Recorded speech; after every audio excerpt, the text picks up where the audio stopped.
For bird photography, I definitely love a big super telephoto lens, such as my 600mm f4. It's just this clean, smooth background that you get, excellent sharpness even when using teleconverters, a quick autofocus, and so on. It also comes with some downsides, however. Even the newest and lightest generation is a bit over 3 kilograms. The one from Sony and Nikon are very similar. And while it's a big improvement over the old generation, you still notice the weight when you're hand-holding, especially in a bit awkward positions that you sometimes just need to take. And also if you're hiking for a longer time. It's also quite large, which is causing some problems when I'm taking it in my carry-on. For example, when I was flying to Costa Rica, there is not much room left for other lenses once this one is in the backpack. So I was very thrilled and excited when Nikon announced the 600mm f6.3 PF lens. A lens that is so small, it weighs around 1.47 kilograms, so comparable to a Canon RF 100 to 500mm lens, but it is a prime lens and it offers many of these benefits of a prime lens, so I was eager to test out how well it performs in the field and if it could actually replace such a lens or not.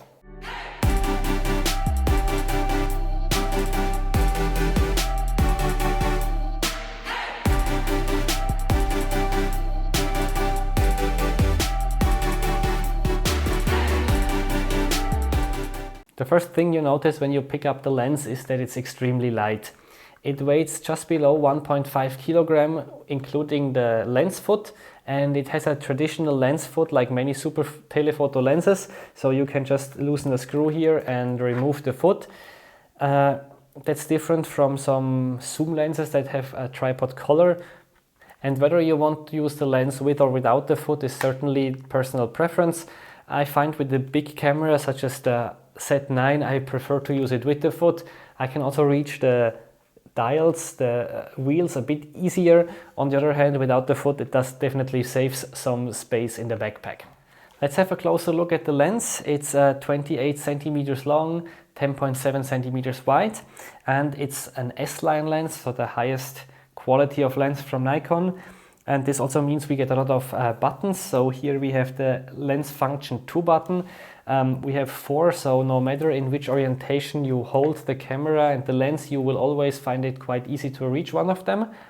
Just behind there is the control ring where you can put any function you want, like the ISO or whatever. I personally didn't use it.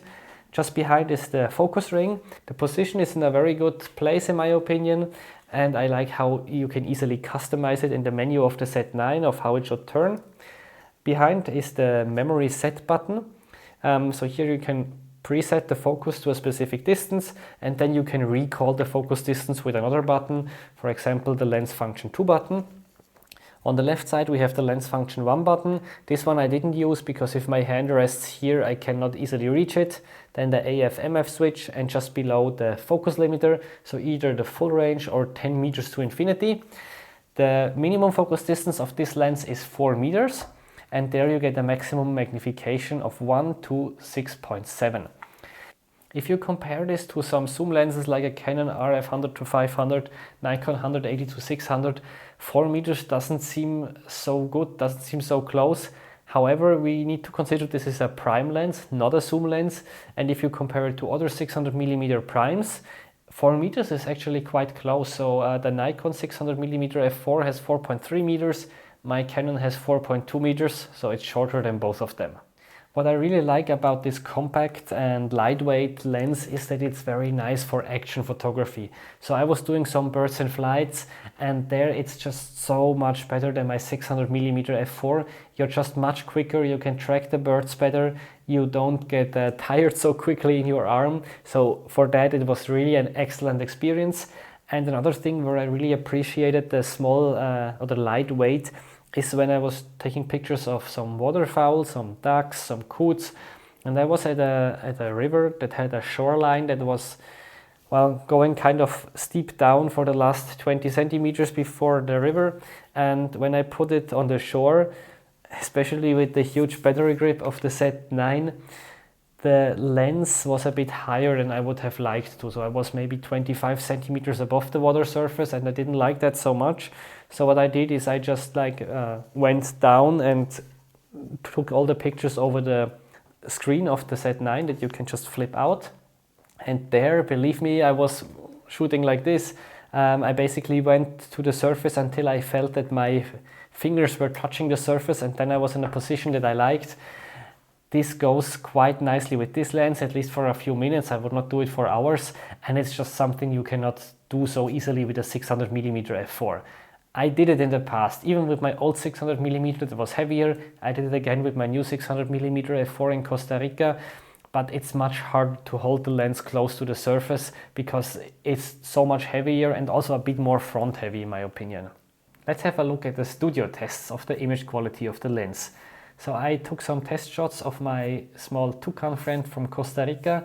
The shooting distance was between 7.5 and 8 meters, and of course I used tripod, turned off the VR, and I used like a timer so that I don't cause any vibrations. And if we zoom in with 600mm wide open at f6.3, we can see an excellent sharpness both in the center of the image and also very little loss in sharpness to the edge of the image.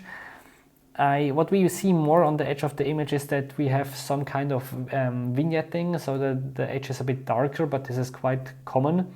If we stop down by 2/3 to f8, we see that the vignetting is less of an issue at the edge of the frame, and the sharpness also improved ever so slightly, because to be fair, it was already very sharp wide open.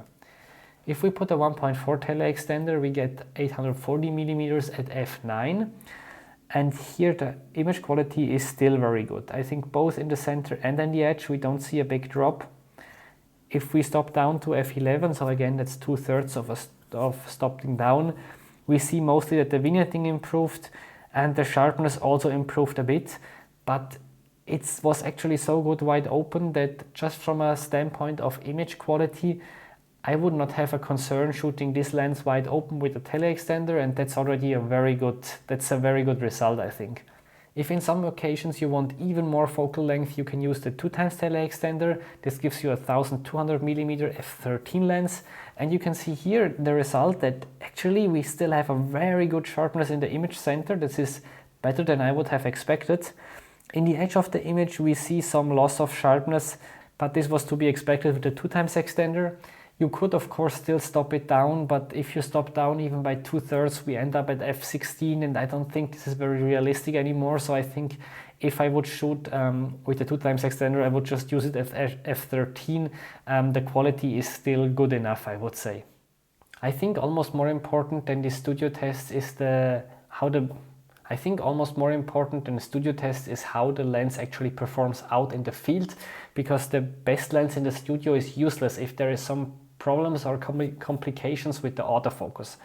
So here I need to say, when I was just using the lens without teleextended, it was just amazing. It was really fun. It was very consistent, very sharp. It's really one of the best lenses I've ever used, and I think that's a bit the advantage of having a prime lens and not a zoom. With using the 1.4 extender, I still got very good results. I barely noticed a drop in image quality. Also the autofocus was still very good. With the 2x extender you get 1200mm with an aperture of f13, and here you really saw some differences. I still got some nice sharp images. You saw that the quality was not as good as without an extender, but it was still very good. However, I noticed that I got way less keepers and way more blurry images. They were not completely blurry, but just not really good anymore. And I think this is just a limitation that you need to deal with. As a disclaimer, I shot on rather short distances, I think maybe 15 meters or so. I would anyway not use the 2x extender on 100 meters because there's just too much air in between usually. One thing you might wonder is f6.3 and then using teleextenders, is this not an issue? Well, it depends on the situation. This cormorant here I took with the 1200mm. I even stopped down by 1/3, so I went to f14. You can see the sharpness is very good. We have lots of details. The unedited version already looks good. If I quickly edit it, I'm very happy with the result. However, if it gets a bit darker, or if you want to shoot action even without a teleextender, actually f6.3 means that sometimes you need to push the ISO. So you can see here this picture of a seagull. I was very happy with the picture itself. I think with f6.3 the background still looks quite nice, it's tag sharp, but there is quite some noise. So I tried with the enhance function of Lightroom, this AI noise reduction of Lightroom, to get a better result, and I also tried it with DxO Pure Raw, and in my opinion DxO Pure Raw was doing a way better job. And in my opinion, if you already spent close to $6,000 on a lens, I think I would also spend this tiny bit of extra money for a better software for noise removal. If you're interested to try it for yourself, I put a link for a free trial in the video description. I mentioned before that I really liked it for bird in flight shots, and apart from the small size and the lightweight, for birds in flights it's also important to have a quick autofocus. Here I was in general very happy, it felt very quick. Just out of curiosity I did some comparisons and I compared it to the RF100 to 500, and it was not as fast as the RF100 to 500. The RF100 to 500 was indeed much quicker, and then I compared it to the 600mm f4, and there it was only a tiny bit slower. The difference was really not big. Maybe you can see it in this video here.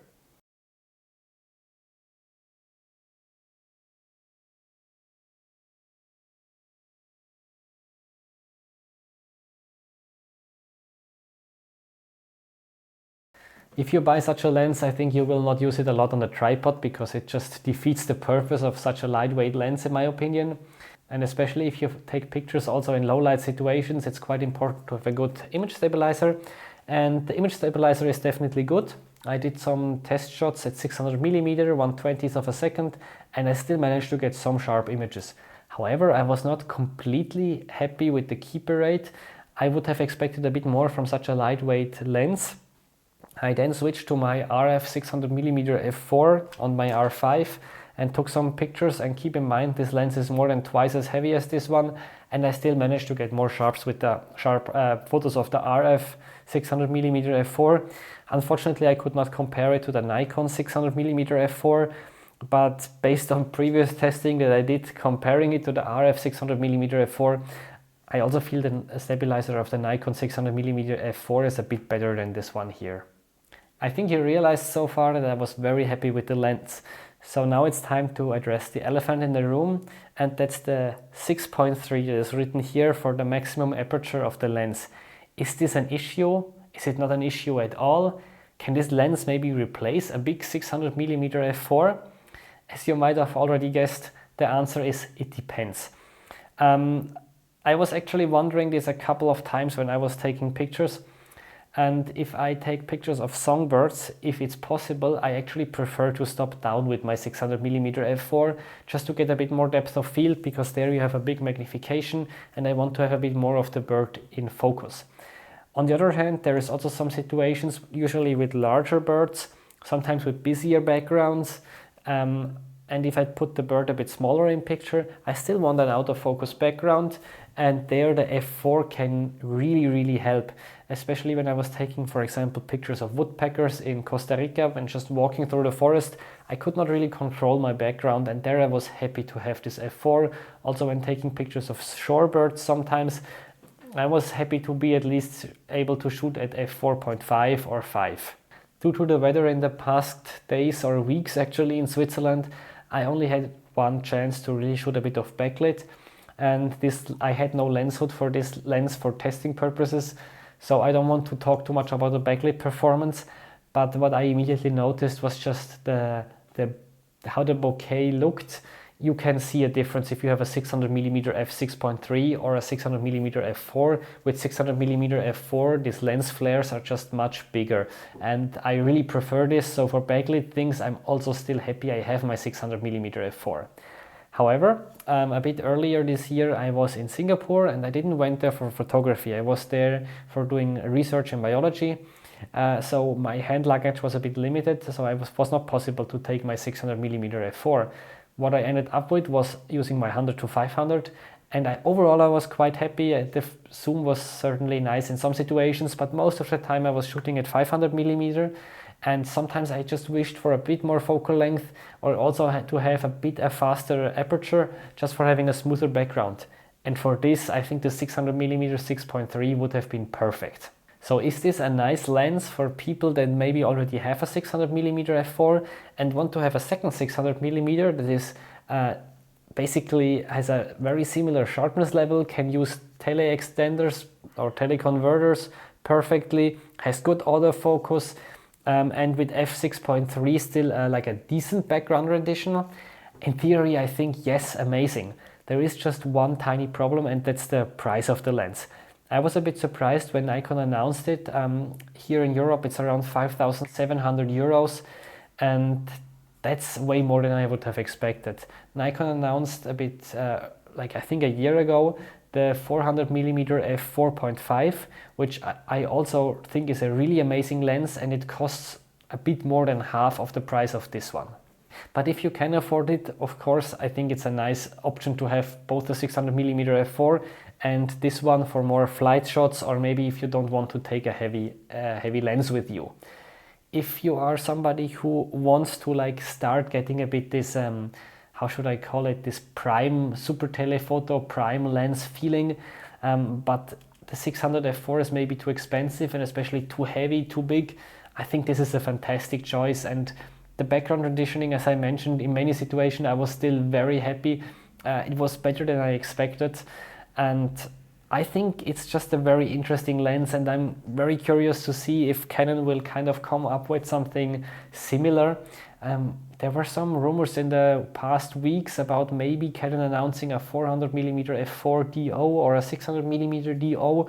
As a reminder, DO is how Canon calls it, PF is what Nikon calls it, but from my understanding this is basically the same technology. So very exciting times ahead. And I got also asked if I could compare this lens a bit to the 180 to 600mm, because some people were wondering if it's really worth the extra money, and you also lose some flexibility, and in the end both can reach 600mm 6.3. Well, unfortunately not both of them actually reach 600mm 6.3. There's also some other considerations to take, especially if you use tele extenders, but this is a whole other subject, so I will do a new video specifically comparing the 180 to 600 with the 600mm f6.3 with studio tests, also some samples from the field, so make sure to subscribe to the channel and activate the notification. I put an affiliate link for this lens down in the comments if you're in the video description. If you're interested, it would greatly help to support my channel. See you in the next video.